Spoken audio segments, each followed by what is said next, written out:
आज मेरो गाडीमा ड्यास क्याम हाल्दै जाँदैछु। यो ड्यास क्याम अराउन्ड $60 परेको हो अनि यसमा चाहिँ यो ड्यास क्याम फिक्स गर्नुपर्छ, अगाडि र पछाडि हुन्छ।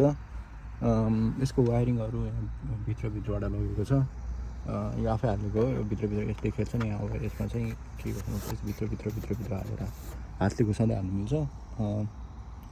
प्रब्लम यहाँ पनि मिल्छ कि यहाँ अब एउटा टाल्ने दिएको छ, त्यो टाल्छु। अब यता साइडको पनि टाल्नु छ, दुईवटा साइड हुन्छ।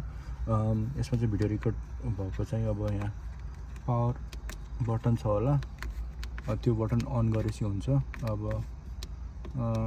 सायद गाडी स्टार्ट गर्नुभएको छ, गाडी स्टार्ट गरेपछि क्यामेरा देखिन्छ, अगाडि पछाडिको स्पिड स्क्रिन गर्न मिल्छ। आजको काम चाहिँ यति नै हुन्छ जस्तो लाग्छ। त्यस्तै हो, बिस्तारै राम्रो हुँदै जान्छ होला। गाडीमा अरू फिचरहरू पनि एड गर्छु होला। जस्तै मेरोमा पहिले ड्यास यहाँ चाहिँ स्क्रिन देखिन्छ, त्यो हुनाले गर्दा नयाँ झुन्डाउनेहरू फोन होल्डरहरू राख्नु पर्दैन। त्यो चाहिँ म पछि देखाउँछु।